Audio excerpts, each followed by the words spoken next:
Assalamualaikum warahmatullahi wabarakatuh. Selamat sore teman-teman semuanya. Hari ini, saya akan membuat video tutorial uji Fisher pada aplikasi SPSS. Pertama-tama sebelum ke aplikasi SPSS, saya akan menjelaskan tentang syarat untuk melakukan uji Fisher. Saya juga sudah menyiapkan contoh kasus ini ya. Ingin mengetahui hubungan antara status merokok dan kejadian hipertensi pada pasien di Puskesmas Tulung Selapan. Selanjutnya, ke syarat yang harus kita pahami jika ingin melakukan uji Fisher. Pertama, uji Fisher ini adalah alternatif uji chi-square. Jika data yang kita siapkan untuk uji chi-square tidak memenuhi syarat. Kedua, sampel relatif kecil. Artinya, sampel yang bisa kita lakukan untuk uji Fisher ini adalah sampel dalam jumlah kecil berbeda dengan chi-square yang sampelnya relatif besar. Jika kita memiliki sampel yang besar, maka gunakanlah uji chi-square.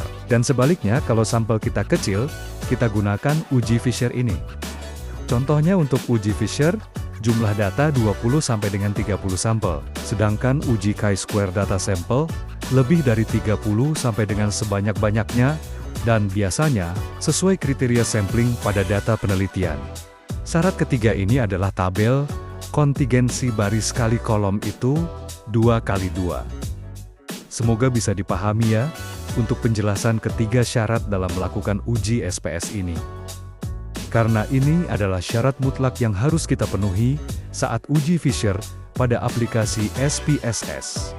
Lanjut, kita tidak hanya harus tahu syaratnya, namun kita juga harus bisa membaca interpretasi hasil analisis. Di sini kita menggunakan analisis alfa 5%, karena biasanya dalam penelitian kesehatan selalu menggunakan alfa 5%.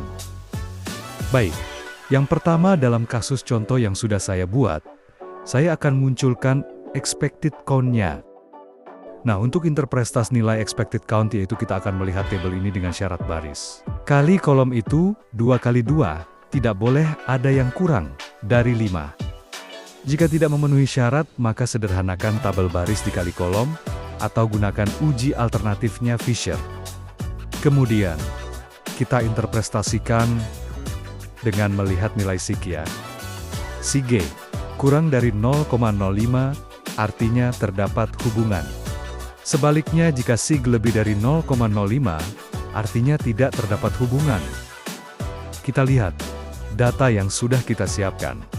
Di sini saya sudah ada data, 20 orang responden, merokok, dan status hipertensi.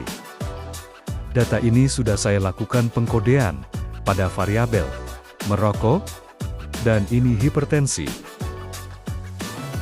Di sini, kode 1 untuk keterangan ya, dan 2 untuk keterangan tidak.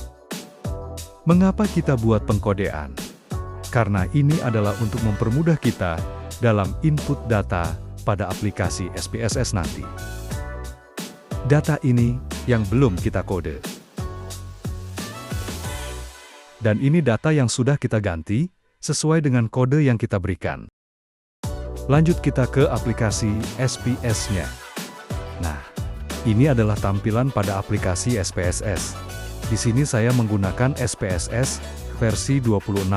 Data yang ada pada Excel tadi, sudah saya input ke dalam SPSS ini. Ini tampilan variabel view ya. Sudah saya input sesuai data sampel pada contoh kasus. Nah, ini data yang kita lakukan, pengkodean tadi kita tuliskan di value.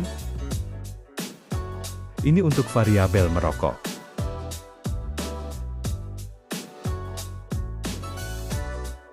Dan ini untuk variabel hipertensi. Kembali ke data view. Ini adalah data yang sudah kita lakukan pengkodean. Langsung saja kita lakukan analisis uji Fisher. Langkahnya adalah klik Analyze. Lalu pilih Descriptive Statistics. Dan klik Crosstabs. Lalu muncul jendela baru. Kita masukkan saja status merokok ke raws. Dan nilai tekanan darah ke columns. Kemudian, klik statistik. Centang di bagian chi-square, karena nanti nilai Fisher eksaknya akan muncul di tabel chi-square. Lalu klik Continue. Lanjut klik Cell. Nah, di sini yang kita centang adalah expected dan row.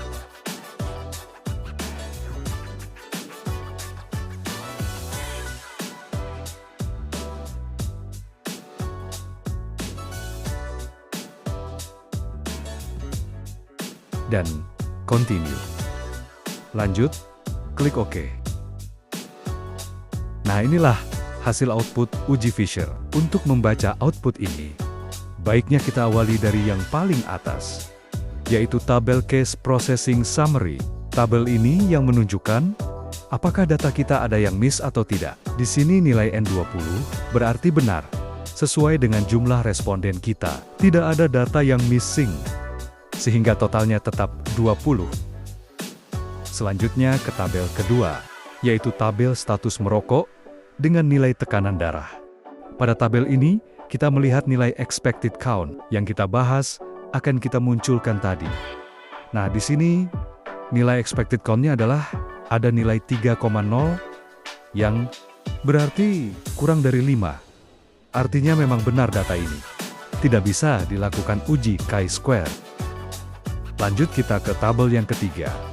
Di sini muncul tabel chi-square karena uji Fisher ini adalah alternatif uji chi-square. Dapat kita interpretasikan dengan melihat nilai sig-nya dan nilai Fisher exact test-nya yang ada pada tabel ini.